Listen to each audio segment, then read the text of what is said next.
Welcome. I'm Sebastian Mahfood, and you are listening to WCAT Radio, the on-air wing of En Route Books and Media, bringing you the dulcet sounds of Catholic wisdom, with the Lost Voice program, hosted by John Studi and Jacob Nelson. Welcome to the Lost Voice radio program, where we seek to bring the lost voice of wisdom into our dark, dark world. It is Christmas time. This is one of your two hosts, Jacob Nelson, and it's a pleasure to be back in studio again with my good buddy, who is yet to be named. This is our Christmas special, where we'll be talking about various Christmas things. So, John Studi, welcome. It's a pleasure being here with you again, Jacob. I have to say I missed you. So did our listeners last week. Did you get emails about how much they missed me? I got emails about you and not being there. Oh, that's which may or may not have been deleted to cyberspace to spare somebody's feelings. Oh, okay. Mine. That's fair enough. Fair enough. So what are we doing today, Studi? Well, we're actually here live at a concert. Trans-Siberian Orchestra. And you may or may not be hearing some water movement around us as well, because we are in fact also inside of a submerged submarine. Oh, I thought we were inside of the animal that... Yes, we're doing a Navy USO show. Oh, I thought we were inside that thing that Luke Skywalker lived in. And we... Oh, the Tauntaun? Hey, what's the internal temperature of a Tauntaun? I don't know. Lukewarm. Ah! That was a good one. That was why do we do things. Because... Oh, I was kind of channeling. If nothing else, at least two people enjoy what we do. Us. Yes. This is going to be an excellent episode. It will be, because in our show prep, I came across something that, Studi, I was kind of surprised you didn't know. I know, right? Maybe it's because you came from a Protestant background, and this little fact is perhaps hidden from Protestants. It is. The scales were over my eyes. I was blinded as Paul was blinded by the Lord's glorious appearance to him in the book of Acts. And now you must be my Ananias and baptize me with your wisdom of the 12 days of Christmas. Yes. And other liturgical things, so the scales fall off my eyes and I can truly serve the Lord. I don't know. So you want me to do public works of removing the scales from your eyes? I mean... Fabulous! Let's do it. The 12 Days of Christmas. The wonderful Christmas hymn that has like 57 different birds in it, if you count. But the 12 Days of Christmas is not simply a Christmas song.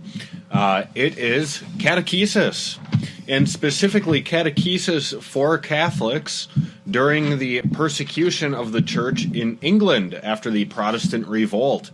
And so we'll go through the 12 Days of Christmas and the various symbols lying within. And then, John, you have a few things you want to bring up about Christmas, such as why December 25th? I know. Perhaps also, just off the top of my head, since you are German, perhaps you want to talk about the Christmas tree, which has German roots. We could talk a little bit about the Christmas tree. But first of all, what I want to do... It's all about what you want. It is about what I want. That's right. That's fine with me, too. What I want to do is... So, every year, and this drives me up the wall, there's always some sort of bizarre History Channel? Bizarre History Channel thing where it goes off with all this dramatic music and these high-def... video backgrounds and people who are actors acting out horrible things that the church did to collude with the pagan empire, and somehow Constantine basically defined the entire doctrinal canon of the Catholic Church, and basically everything else that we seem to have issues with the church in terms of its authority and its structure, its holidays, its rituals, all can be traced back to Emperor Constantine and his hijacking of the Council of Nicaea. Well, first of all, that's all bunk. Bunk? That's it. Like two beds stacked on top of each other? Ah. We'll have bunk beds in my house. That should be great. Looking forward to it.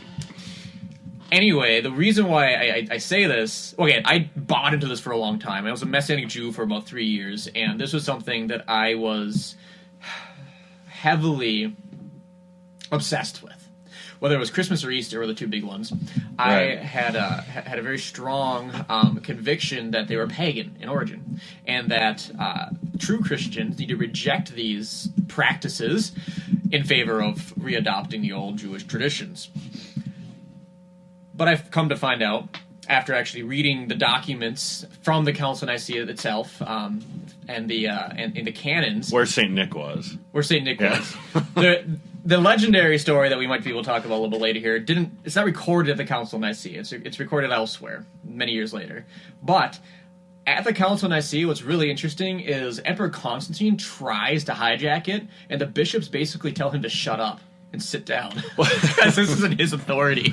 Right. Well, Constantine, out of his prudence, did ask the bishops to call the council because Yes. the Arians were driving the church and, as a result, the kingdom apart. Yes. And so I think the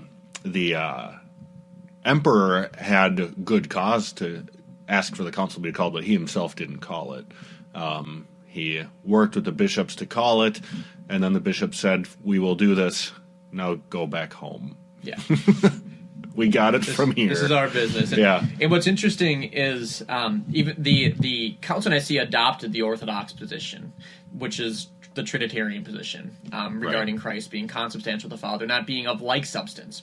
And what's fascinating about that is that Constantine himself was Arian in his theology Right. for most of his Until life. the council proclaimed Yeah, what it until the council proclaimed. changed it. And Constantine was humble. Yep. And followed the council. And was baptized near the end of his life. Yeah. In which case he was able to be canonized after becoming Christian. Don't know. Much at the behest of his wife.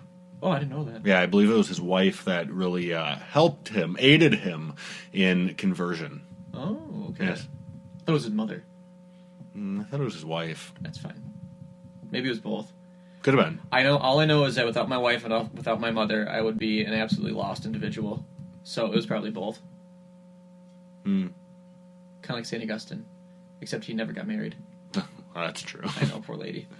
That was a tough situation for. Well, I would have found you eventually, Studi, if you're lost. What if my voice was simply lost? Mm. We derailed. Holy cow! Look at that. I'm gonna get back on track here. But Anyway, we derailed onto a parallel rail that is the title of our radio show. So yeah. I was maybe we impressed, actually. railed instead of derailed. We could rail. So let's on keep something. railing against Christmas. I mean, for Christmas, really. Railing against stupid myths like Yes. that the Christmas festival, Christmas celebration, or the date is actually something that was co-opted by the early church, particularly Emperor Constantine. I just saw a stupid Facebook post about this the other day. You're still on Facebook? Yes, and Why don't you get off? because it sucks me in, and then I do things. And there's an amazing group on Facebook. It's if it wasn't for the Thomism discussion group on Facebook, I don't think I'd be on it. This has got to be the most useful and interesting internet association I've ever been a part of. So, anyway, that's why I'm still on Facebook. But I also see these stupid videos, and they suck me in, and I get angry at them. And it was like it was one of those History Channel documentaries, Yeah. and it was all this dramatic stuff. And they had You mean fake-umentaries? fake documentaries, mockumentaries, yeah. Fake news. Fake news, fake documentaries. Well, it is too, and what they were doing is they simply had a bunch of like biblical scholars come on and talk about Constantine and the Council of Nicaea and all the different pagan customs that got co-opted by the church at the time, and they're all basically quoting an old book called The Two Babylons, or Babylon or Babylon Mystery Religion, which were anti-Catholic works that came out in the late 20th century and late 19th century, early 20th century, and have been kind of the source book for all anti-Catholicism since, and makes just wild claims which have absolutely no establishment or ground in real history. You know, it's a great. Speaking of anti-Catholicism, you know, it's a great book, and it I think has particular power because it's written by a Protestant, and it's called Anti-Catholicism: The Last Acceptable Prejudice. Yes, I've been wanting to read that for years. It's very good. So, highly recommend it. Okay. Well, anyway, so one of the myths that have absolutely no real substantial evidence for it is the dating of Christmas as December 25th. Where would you take Christmas on a date? No, I bet you somebody out there has named their kid Christmas. Yes, that wouldn't shock me at all. Yeah, I'm sure. Oh, puns, Jacob. What are we gonna do with you? Are we gonna get through the show today? I don't know. I mean, like, survive it, or is it gonna be like 15 minutes of both of us dead You on the radio? wait, both of us dead? Yeah. How's that gonna happen? On the radio? Well, because Dr. Mafood will cut it if it's over an hour. Oh, that's true. And video did kill the radio star. And so radio will kill us. So we can't play any videos, otherwise we might No, die. we really can't. But that's presupposing that we're stars, which I think is we are really holding our listeners in suspense. far from They the want to hear this reputation of Christmas being something that was adopted by... Is this your gentle way of telling me to shut up and let you talk? No, it's... All right. I'm acknowledging the pain that our listeners are going through, Fair which enough. is probably more than usual at this time. But basically, so people say that the December 25th date was implemented by Constantine to compete with the local pagan customs to make Christianity something that was more appealing to the masses. And in particular, it was during the Feast of Saturnalia and the particular celebration of Sol Invictus Mithras, which was a particular sun god. And so, and I've even heard it this way too, and this is going to make you lose your mind. You might throw your wallet. It's across the room already. I have had people I'll throw the room to my wallet. argue with me saying this, that they chose the Feast of the Sun God because it is the Son of God that they want to celebrate. Dead serious. They were 100% honest with that kind of criticism, and I just look at them and think, okay, well, what language do you think that Constantine was speaking? And the other people, and besides, here's the other thing too. With Sol Invictus Mithras, Mithras was a very minor cult, and practically nobody celebrated, especially in the Latin West. That was much more of an Eastern Roman Empire thing, Sure. rather than being something that was celebrated by the mainstream population in Rome. And one of our listeners, one of our faithful listeners, has an expertise in Roman and Greek culture, so if I was wrong on that, please correct me. But the Feast of Sol Invictus Mithras was on December 23rd, and the whole holiday of Saturnalia ran from, I think, December 16th to December 23rd. And so it was not exactly at the same time as Jesus' birth, but we do have evidence from the very early church about Jesus being born on the 25th. In particular, that comes from, it was Hippolytus of Rome, who was commenting on the book of Daniel. And now there's a lot with the book of Daniel that's very important for the Christmas story in general. Maybe we can get into that a little bit later, but not right now. But he says, and this is in 204 AD, so this is over 121 years before the Council of Nicaea, and he explains that that Jesus was born on December 25th, and it was a Wednesday, while Augustus was in his 42nd year, but from Adam 5,500 years, and he suffered in his 33rd year, March 25th, the 18th year of Tiberius Caesar, while Rufus and Rubilian were consuls. Now that date right there is also very important, because this actually helps us put the Feast of Christmas at something that we can date back to the Bible, or at least point back and find biblical evidence for. Now, if you look at this, March 25th.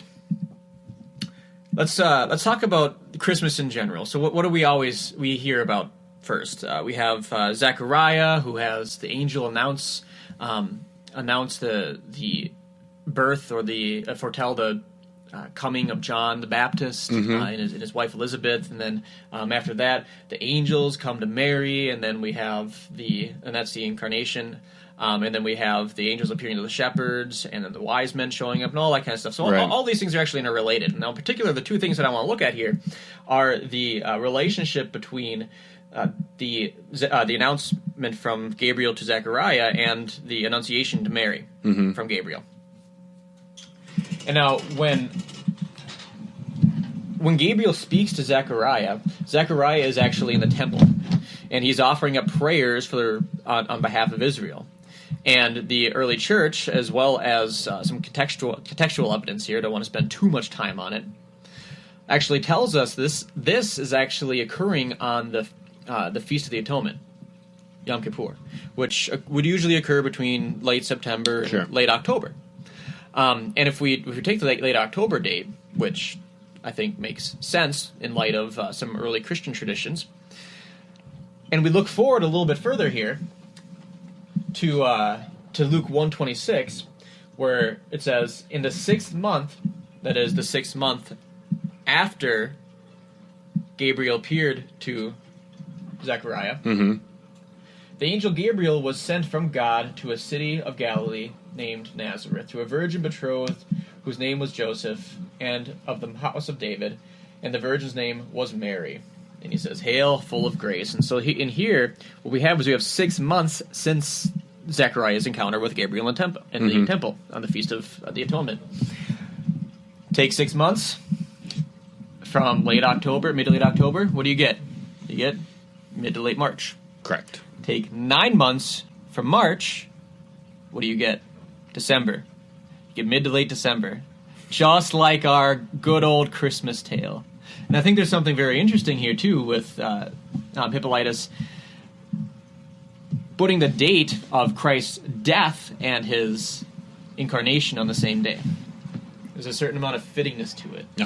So the Son of God began his mission here on earth to save man on March 25th, and he finished it, which is why Christ... Well, he didn't finish the whole mission because the resurrection is an integral part of Christ's redemption. Right. But without the resurrection, there's not much to the story. We're kind of done here. And we wouldn't be talking about Christianity at this time. We'd probably be pagans. Bacchus, yes, lots of wine. Why not? But the feast that Christ instituted, the new Passover that he came to initiate, was completed on the cross, which is why he says it is finished. The "it is finished" isn't his mission. The "it is finished" is the Passover sacrifice. It's the Passover meal, which is why he's able to take the vinegar in the gospel. He says where it's finished, because that vinegar is supposed to be the last cup of the Passover feast to finish it. And so we have a lot of these myths surrounding pagan holidays and Christianity and a whole host of other things. And maybe we'll talk about this at Easter too, because I was bigger on the Easter thing. But the idea that we co-opted pagan myths, number one, big deal.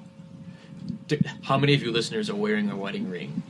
How many of you guys had... And I love to ask Jehovah's Witnesses this when they come to the door. Yeah. I came from Egypt, right?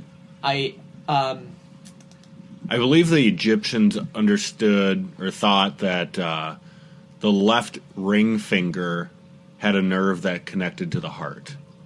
Thus, you would wear your wedding band there as a connection to the heart. That sounds like it makes sense. That's what I recall regarding the wedding ring. But yeah, it's... But either way, I mean, there's tons of... Pants. Pants are pagan. These are the Germans invented pants. In fact, I always knew I hated pants. It was illegal in Rome. Let's go back to togas. I know, we should. Go back to togas and kilts. And again, our Roman expert can correct us on this. I think actually in ancient Rome it was illegal to wear pants because it was the dress of the barbarians. I believe you are correct. Also, barbarian is where we get the term barber.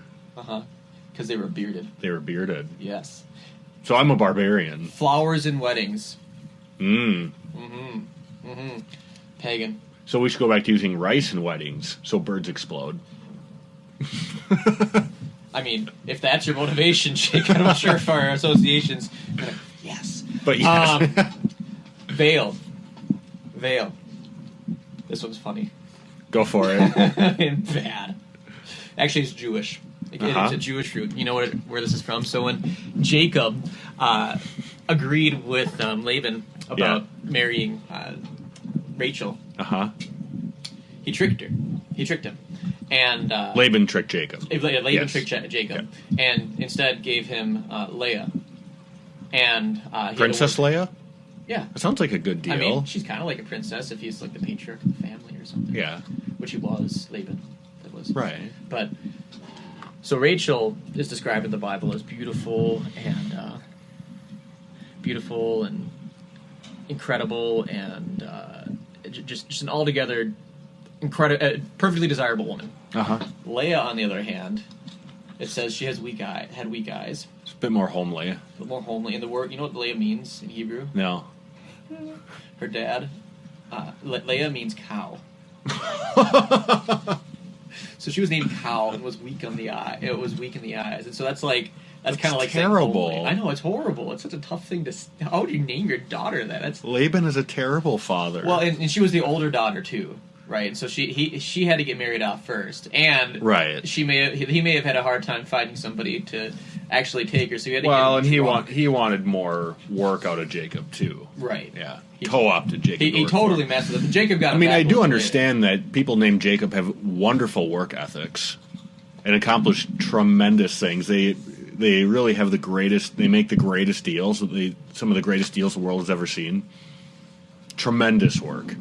It's one of the worst deals in the history of deals. One of the most beautiful people. One of the most beautiful people. Well, so the tradition of lifting the veil actually goes back to Laban tricking Jacob. Now, is it Laban or Laban? It's Laban. Okay. Dang, man. Because we know Laban. Insane juke. I'll tell him we talked about him on the radio today. Oh, you should. Anyway, so you have your pagan customs everywhere in Christianity. We co-opt these things. We bring them up to the service of Christ, and there's pagan rituals that are found in the Bible, or things which look like them. Yes. And so it's a non sequitur to say that Christianity or Catholicism's not true because there's pagan symbolism or what used to be pagan symbolism incorporated into our worship and our symbols are important because we are physical. We need to have symbols. God is going to use symbols all the time, and the church is in the habit, and rightfully so, to use symbols that particular cultures have understood in order to explain the faith. And so we get different symbols in our faith to explain the faith so that the church is able to speak to particular cultures. And it's a great gift. Do you see where I'm going with this? I do. I can make bridges too. You can. I'm not the great bridge builder. I'm not a supreme bridge builder. I'm not a supreme pontiff. You aren't like Herod the Builder. Who's Herod? Herod the Builder. No, that's like Bob the Builder. There's an ancient Judean show. No, really. Herod the Great. The reason it was known as the Great is because his many construction projects. Ah, you know, pontiff means bridge or bridge builder. No. Oh, you didn't? No. Yeah. So my joke went totally over your head. I'm so sad. I am sad. Oh. I'm gonna leave. All right. Well, I'm going to continue on this bridge. The 12 days of Christmas is filled with symbolism, and this was written in particular to catechize Catholics during roughly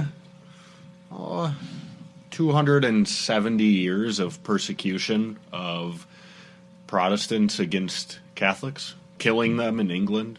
In horrible ways, I might add. Oh, yeah. As bad as the Romans were, I actually think the British were worse in terms of how they tortured people. Okay, so that same friend we keep mentioning, yes, she did a research project on Roman torture methods. So we might get an email from her on that one. About who was worse, the Romans or the... Well, the Romans were bad, I mean, but the British were and perhaps it seems worse because it's more of a modern culture. You know, it seems like as we move through the growth of mankind, we should become more humane, but the British were not humane. They were pretty terrible. Mm-hmm. I don't think we want to disgust our listeners with the details. Molly read an entire book on this one. Oh, really? What was it? The Blood on the Cross or something like that. Oh. It was about the persecution of the English Catholic martyrs after the after King Henry VIII and all that fun stuff. Right. So we shouldn't do a show entirely on comparing the torture tactics of different cultures. Is that what you're telling me? If we could relate it to the faith, that would be something we could do. Because if we could get Lisa on here and have her talk about early Christian persecution and the modes of Roman torture. I think we'll probably skip that episode. I don't feel like our listeners actually want to hear that. Is this even a family show, Jake? I don't know. I would be interested. Do we have enough listeners to constitute a family? If they were all related, even. So Lisa sounds like a city I used to work in. Everybody was related. Oh. Anyway, so tell us about the 12 days gifts. of Christmas. The true love that's spoken of is Jesus. So on the first day of Christmas, my true love gave to me a partridge in a pear tree. Great symbolism. So the true love is Jesus Christ giving his gifts. The partridge in the pear tree represents him, the one true God, because the bird is willing to sacrifice its own life in order to protect its young. And of course, the people in jolly old England would have understood the nature of the partridge, because it's a very common bird over there. So going on, the two turtle doves representing the Old and the New Testaments. Interesting. Yes. And you know what was given on the third day of Christmas by one's true love? I want to pause. Okay. For 1 minute here. How many paws? Your dog is around, isn't he? That's 4 paws. 4 Paws is a haunted restaurant in St. Paul. Did you know that? Mouse somewhere. What? There's a haunted restaurant. Yeah, the French restaurant 4 Paws in St. Paul, Minnesota. It's supposedly haunted. I've always been tempted to this sin of curiosity. I've always wanted to go to a haunted something. But well, we could go, but it's pretty upscale, so they wouldn't let us in. Although there was that time when we went to what was that place down in St. Paul? Brazilian Steakhouse. Fogo de Chao. Fogo de Chao. Oh, that was a great day. Yeah.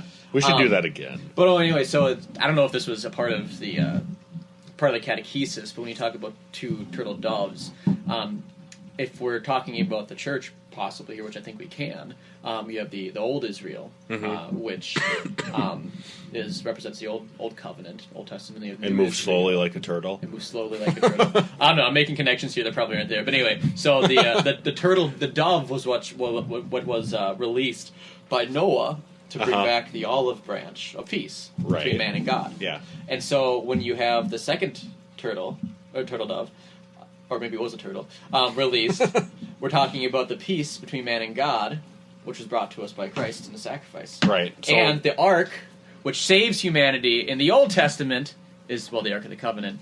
And then the ark now is the ark, the bark of Peter. Yes. The church. Right. So anyway, this is my non-linear thinking. By Old and New Testament, we don't strictly mean the Bible itself, but the Old and New Covenants as well. So on the third day of Christmas, my true love gave to me 3 French hens. So we're up to 6 birds now. I think the authors of this probably could have figured out some other symbols, but if it starts off with a tree, and you remember in the Gospel of Matthew, chapter 13, you have the parable of the mustard tree. Yes. Which grows and becomes home to to birds of all kinds. Yes. So again, we're talking about the church. And we can extrapolate further that the tree of life was in the Garden of Eden. Adam and Eve ate from the wrong tree, the tree of the knowledge of good and evil, and then we were redeemed by the wood of a tree on the cross. This is true. Anyway, that actually has nothing to do with the 12 days of Christmas. It doesn't. Anyway, so the 3 French hens stand for the theological virtues of faith, hope, and charity. Now, I wonder why it's French hens. I don't know. Now what? Are French hens from France? I don't know. I'm going to Google it. Because France was the first out of the church, so perhaps the greatest example of faith, hope, and charity at the time was France. Because it hadn't yet reached the silliness of the Enlightenment period. On the 4th day of Christmas, my true love gave to me the 4 calling birds. So again, birds. We're up to 10 birds now. I'm glad that you're counting. If you're counting. Of course, what would we imagine for calling birds? 4 birds that call out. What would they represent? Think, Studi, think. We need like Jeopardy music. The 4 winds. No. The 4 corners of the earth, No. because the Bible teaches the earth is flat. That's not true. We should do a Bible myth one. That'd be fun. That would be fun. Bible and Catholic. Anyway, it's for the 4 Gospels, Right. which I think is. I like the 4 calling birds. Can we do a whole show 'Cause it's a pretending we're proclamation. fundamentalists? Sure, That we have to take everything literally? we do. There's actually an argument for. Never mind. Okay. We'll talk on. about it that day. I don't want to ruin our listeners. The 5 golden rings on the 5th day of Christmas represent the first 5 books of the Old Testament.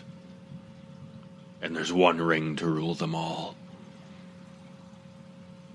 Because in the Pentateuch, the first 5 books of the Old Testament, it talks about man's creation and his fall into sin, and then the great love of God in sending a Savior.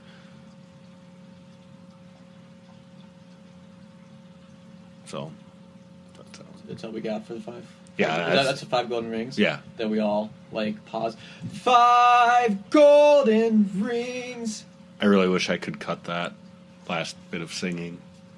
Listeners, I apologize. Studi is under the influence of a ring. One ring to rule them all. Precious.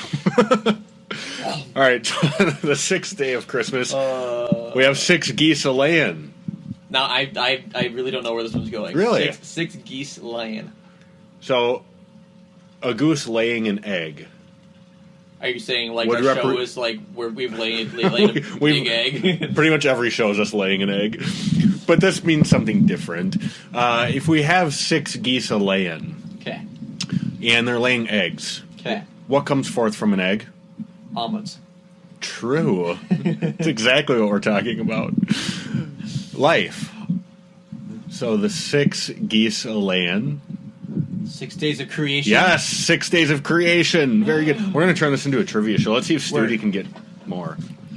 We're God. You're not cheating, are you? You're not like... No, okay, no. good. All I have is a picture of chickens on my computer right now. Seriously? Yeah. But You do. Fantastic. Okay. I actually had a conversation with my kids about this. Did you? The other day. Well, sort of. The I thought you only had 1 kid. Jake, there's something I need to tell you. Well, only 1 kid for now, Yes. but in the near future, there may be more added to the Studi family. Just saying. Yes. We'll leave it at that for now. I know the whole backstory. You do. There is a backstory. It's dramatic. both- We should make a movie. We should make a short film and post it on our website. About my life. I don't know. We'll entirely fictionalize. I don't know what. I was Can we reenact like parts of Lord of the Rings together? Oh yeah. Perfect. So that speaking of which, just want to sidetrack real quick here. Yeah. Fabricating events. I was talking. We were talking in our one of our staff meetings just the other day, and Father, he's a new priest, new boss at our work, and he thinks the walls are kind of bare, so he wants to put some pictures up with Nativity's history, and I suggested that we. Is he that confused that a wall looks like a bear? Yeah, I know. Father Jandal is a great man, but he longs for the outdoors. That's fair. And so he sees the woods and the bears. Anyway, so I suggested to him that we fabricate some historical events that happen in Nativity, like the signing of the Declaration of Independence on the USS Enterprise with the. And of course, I'm talking about the carrier. Not the starship. Not the starship this time. But we'll have the starship elsewhere. Okay. But it actually took place on the pond that's out back from Nativity. Fascinating. Yeah. So we would take a picture with that, or like Abraham Lincoln visiting Nativity. But anyway, so one of the things I was talking about with my students was that in the beginning, God created the heavens and the earth. Uh-huh. We were talking about creation for a part of confirmation, and I tied it into the Christmas story. I felt very, very proud of this. But one of the ways that we can tie this into the Christmas story is you actually see that God moves from darkness into light, and that He moves from chaos and lifelessness within the external world from Him, Yes. or whatever if you want to call it that. And he continually grows in the order of creation more and greater life. Uh-huh. And so you have those 6 days of creation, Right. each of which increase in their imitation of God's divine life. Because, as the old scholastic dictum goes, every effect is in some way like its cause. Yes. And so if God is life in the fullest, which he is, then everything has some sort of reflection of his life.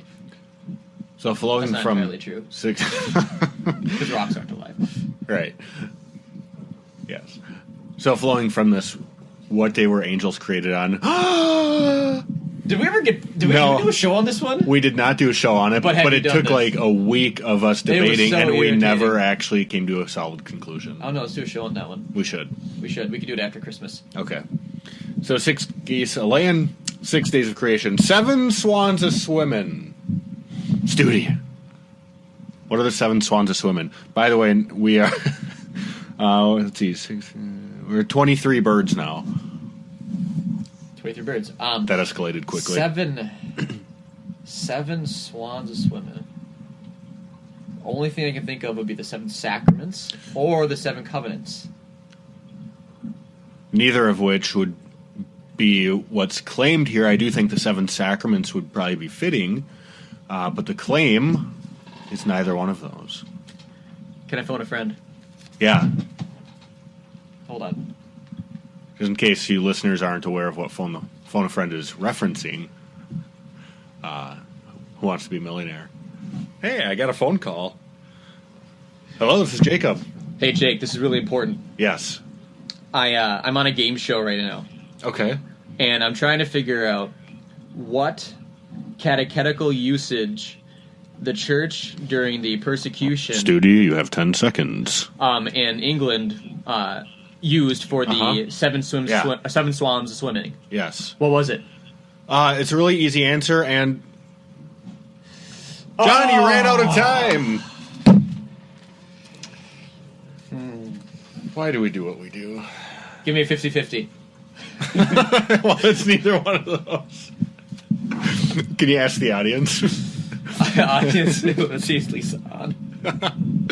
I I give up. Who is the it? 7-fold gifts of the Holy Spirit. Oh! Come on. All right. Now, on the 8th day of Christmas, my true love gave to me 8 mil Jamaican. 8 maids of milk. 8 maids of bacon. 8 milks of maiden. Whoa. 8 maids of milking. 8. 8. 8.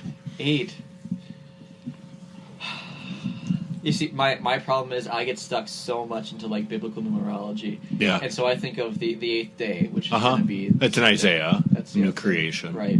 Or the 8 people who went on to the covenant. Or one of the Think ark. more like Jesus. More like Jesus. Yeah.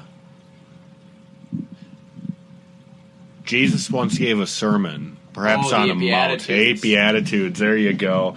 9 ladies dancing. And I think if this was sung today in the church, there would probably be Virtus issues to talk about 9 ladies dancing in church. Or it would be really bad liturgical. dance with streamers. Oh my gosh, I've seen that. So 9 ladies dancing, I wouldn't actually expect you or anybody to get this because it actually refers to 12 things. And what was done is combining 3 particular things to bring the number from 12 down to 9. That'd be the 12 fruits of the Holy Spirit. So charity, joy, peace, patience, forbearance, goodness, kindness, mildness, fidelity, modesty, and chastity. I will What's note. combined would be patience and forbearance, goodness and kindness, and continence and chastity together. In Galatians, there are 9 gifts of the 9 fruits of the Holy Spirit. Yeah. That are mentioned. Yeah. And I think there's other sources to get the fruits of the Holy Spirit. To But add that to would be 12. all included in these Yeah. 12. Right. Yeah. Yes. All right. Carrying on. The 10 Lords of Leapin'. I thought we only had one Lord. This song is heretical. It is, but it actually refers to the Book of Revelation, where there are going to be 10 crowns upon the head of the beast, which represent the tetrarch of the tetrarchs of the Roman Empire, where there were 10 kings who ruled over the world, and then there were other things. So this is kind of the exact opposite of that. Yeah. Yeah. I was drawing back on my Left Behind theology. You know, that horrible. Oh, yeah. Who wrote that? Larry B. Jenkins and Tim LaHaye. Yeah, that's it. So 10 Lords of Leaping. What do the 10 Lords of Leaping symbolize, Mr. Studi? College of Cardinals. I have no idea what. The 10 Commandments. Oh, of course. What's wrong with Dude, you're like way overthinking this. I am. My goodness. I'm a little disappointed. It's one of those days, Jake. Yeah. I have to deal with 1,000 middle schoolers today. That's rough. 1,000. You know what I had to deal with? What? I had to find an end table to put in my office next to my reading chair. That's hard.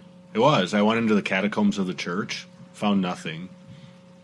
Yeah, we have catacombs. St. Charles's Catacombs? Yeah. There's no bodies down there, though. I mean, there might be mouse bodies, but... You'll have to take me down there sometime. Deal. I've always wanted to go to catacombs. Okay. Not dead, though. I've been in real catacombs. Preferably not dead. I know. I gotta talk Molly into going to Rome. Studi, one day you and I will go to Rome. Okay. It'll be great. Yeah. Yeah. It'll be the best. We'll figure out a way for it to be work-related.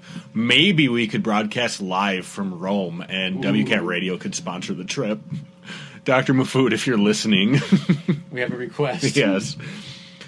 All right. The 11 Pipers piping stood for...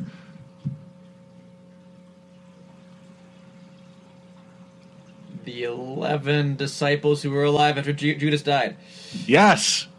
The 11 faithful disciples. Yes. You got one. And, like, that one is so obscure. I know. And then, of course, this one should be easy. The 12 drummers drumming. The 12 apostles. Nope. I tricked you. I know. What else could it be? 12 patriarchs. Nope. Drummers drumming. Nope. Can I have a clue? No. Can you act it out for me? No. Can you make a sound?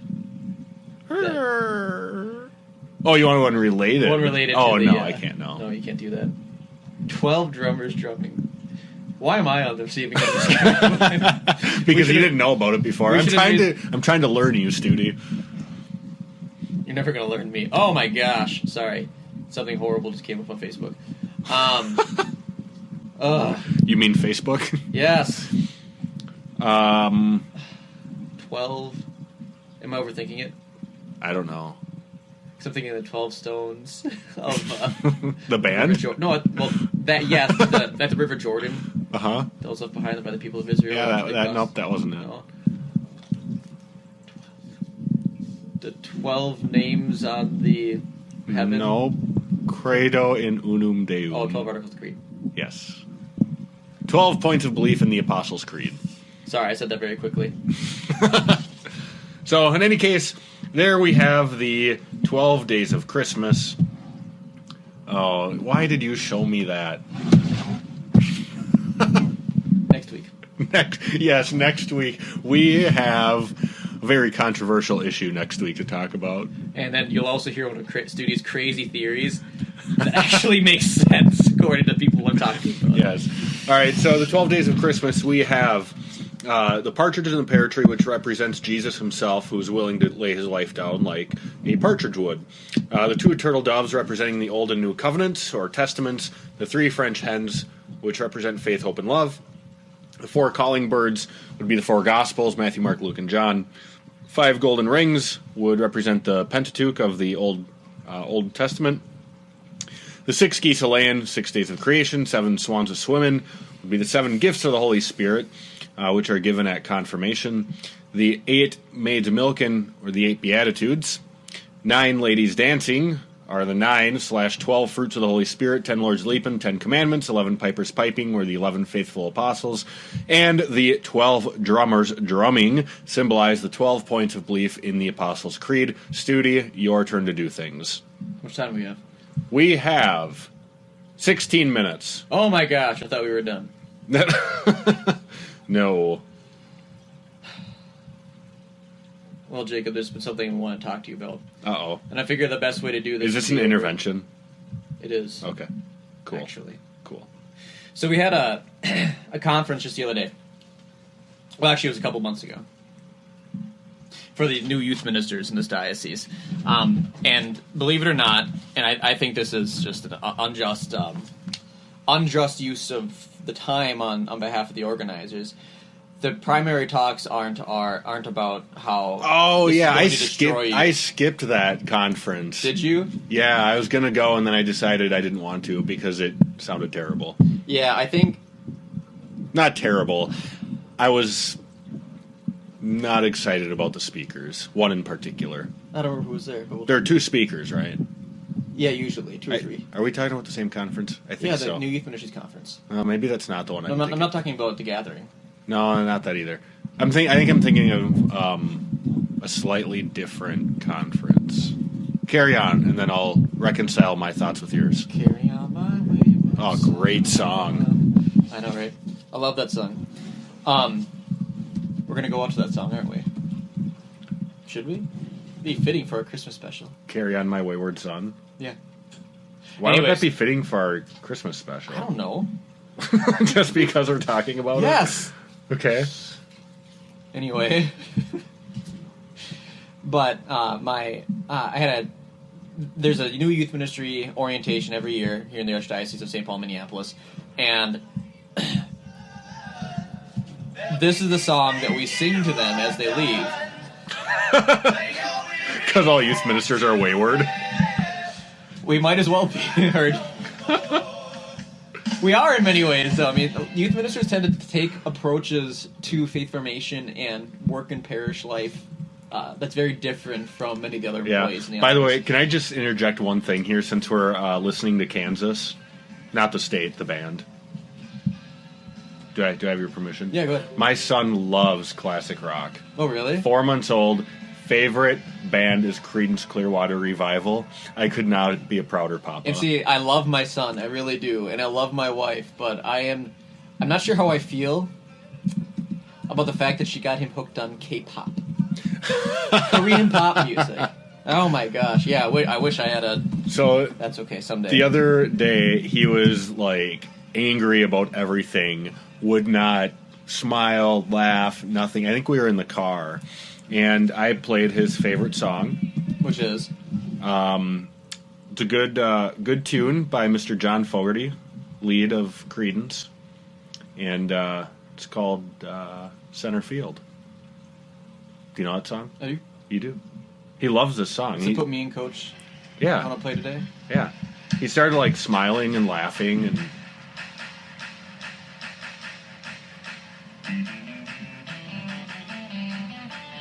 Cute. Yeah. That's funny. anyway, yeah. Anyway. Very proud of my son. Go on. You should be proud of your son. Anyway, so long story short, there's a youth ministry conference where they orient the new youth ministers, and we also, Jake and I went to a conference on Monday for talking about the transgender issues. That was a fantastic conference. Excellent. Yeah. A lot of great speakers. Ryan T. Anderson was there.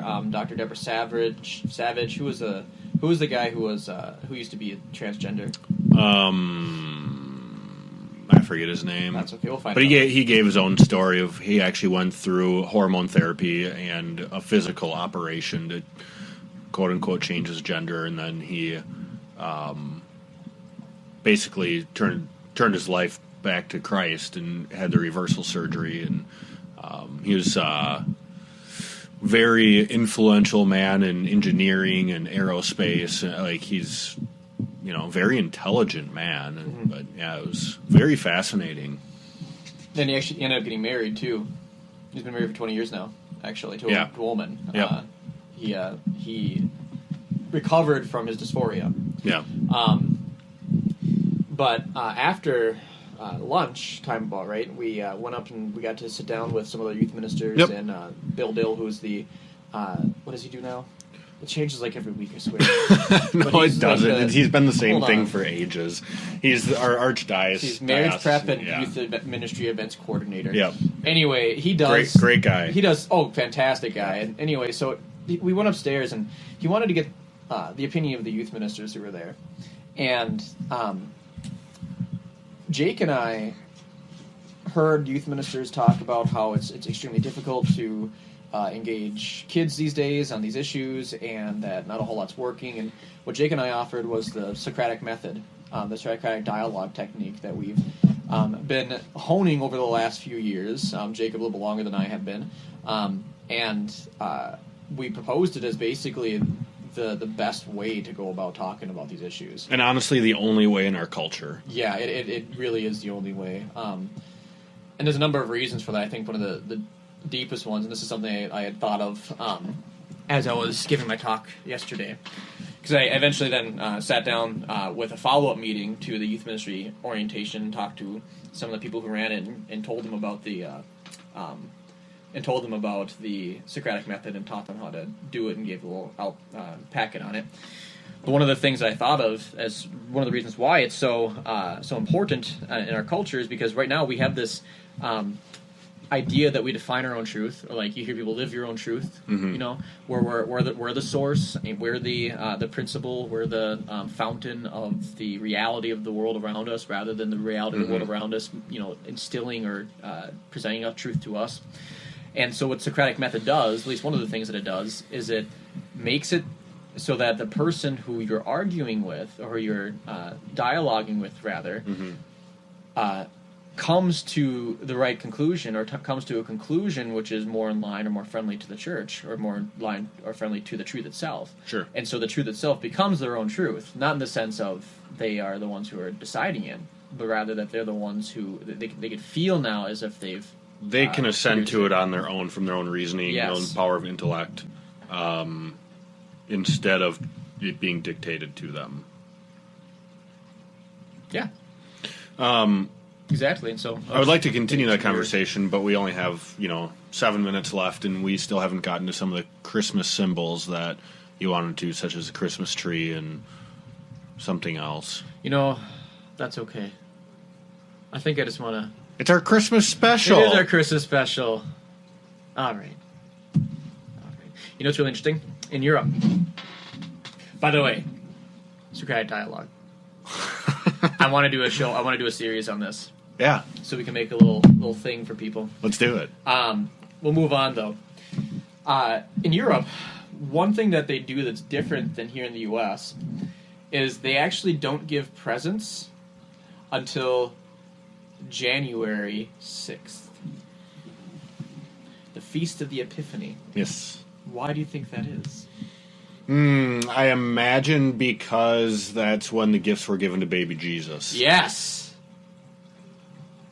I wonder why we do it here on the 25th. I don't know. I hadn't looked into that.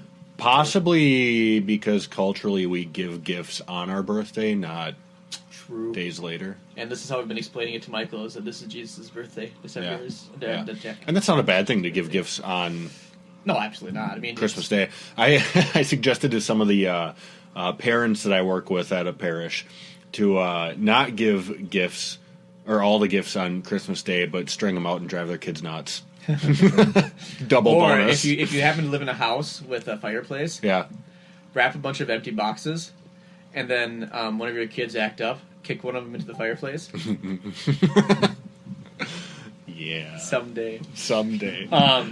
Speaking of pranks to play on children, did you ever take a picture of a spaceship in the woods? No, not yet. Oh, you got to do that. I should. Oh, did you notice the house I built for Michael? No. Out of cardboard. Oh my gosh, it was a blast. I had a lot of fun with awful. it. It is horrible. I made it in like 45 minutes. What a and good without dad. any direction. What a good dad. Any case, Anyways, Christmas symbols. Christmas presents, Christmas symbols. Something I heard from one of my friends on Facebook today that I thought was really good was that when we give presents, when we do the unwrapping of presents, we should wait until after Christmas Mass. Yeah. And the reason for that is because the greatest gift here is going to be with receiving Christ in the Eucharist, and that Christmas liturgy is the act of Christ once again becoming present to the world. Well, I don't feel like, and maybe I'm mistaken on this because I wasn't living long ago, but I feel like presents were always given Christmas morning and not Christmas Eve in the West, and we used to celebrate Christmas Eve midnight mass, and so the liturgy was always as early as possible Christmas Day. Sure. And in excited anticipation of the coming of Jesus, that, the very first minute of the day we celebrate that mass, and so the presents would necessarily come after, but part of long gone. Yeah, part of my contention for that is that it helps us remember that Christ and his incarnation is the reason why we have all the good gifts that we have. Right. It symbolizes, again, it brings us towards the 8th day, which is the new creation. Yep.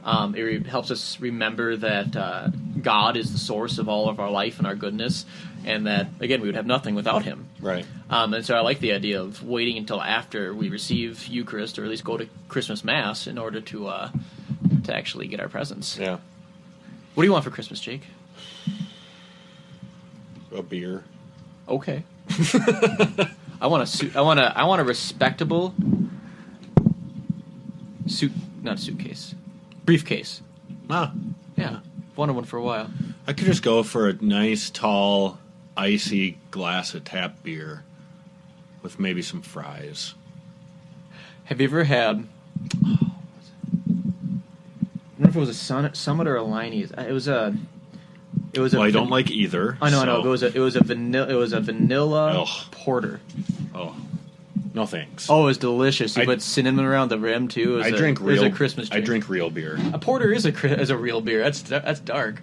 A vanilla porter with cinnamon around the rim. I will fight you.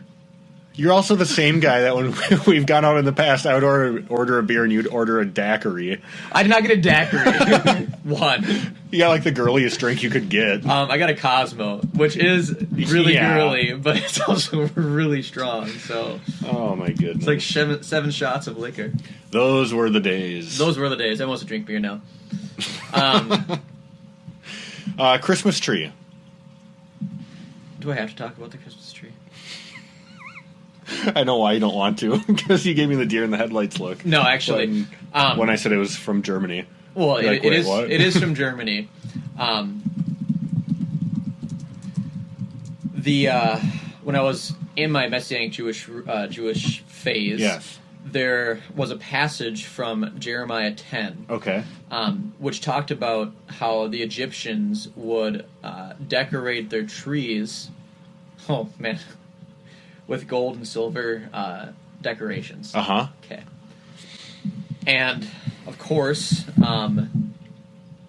the people who were teaching me about this told me that it represented... Who was it? I think it was Ra, the Egyptian god of the sun here. Okay. It represented Ra, his genitalia, why uniting with Earth. Why is this the direction we're going? Because you asked me about it. That's not the symbolism I was going to ask you for. I know. I'm just going the direction that I know. Oh my goodness. And so basically the idea is that we're taking these symbols from a pagan Egyptian fertility cult and then now worshiping it. Because it talks about how they bring these trees in and they worship them, they fall down and adore them as God, and then the insistence from either Jehovah's Witnesses or the super anti-Catholic fundamentalists is that Catholics and Christians who bring in Christmas trees are actually committing idolatry by having a tree inside their house. Okay, so the direction I wanted to go was that the evergreen tree, the Christmas tree, never dies. And okay, yes, I know. I'm going to finish my story. You go ahead and finish. No, I'm going to let you do that part because I want to talk about the weird stuff. No. Well, we have a minute. All I'm saying we is have 1 minute. It's just completely ad hoc, and there's no real connection between the Christmas tree and these pagan Egyptian tree things. This is weird. I don't know where they get that besides just completely making it up. Jake, why do we use a Christmas tree? At this point, I don't know anymore after that story. I have no idea. All right, yes. Lives forever. I'm until you cut it down. I'm getting a birch tree this year. That's Yeah. No more pine It'll trees help with for your me. headaches, actually. The aspirin's made from birch bark. Oh, fantastic. Or has a chemical It's time to wrap up this train wreck. Yeah, we gotta get going here. There are good reasons for the Christmas tree, and it's not about copulating with the Earth goddess. Oh my goodness. Well, for the Lost Voice radio program, have a Merry Christmas. And a Happy New Year. Well, we'll be talking before the New Year. I was wishing them a Happy New Liturgical New Year. Oh, okay. We're just a little bit late for that. Yeah, that's a couple weeks ago. I know. Anyway, God bless you all. Please forgive Studi. Pray for us this Christmas. We'll pray for you. We love you, listeners. Pray. And have a blessed Christmas. Goodbye. We hope you enjoyed the program and will join us back for another show on WCAT Radio. This is Sebastian Mahfood. Good day.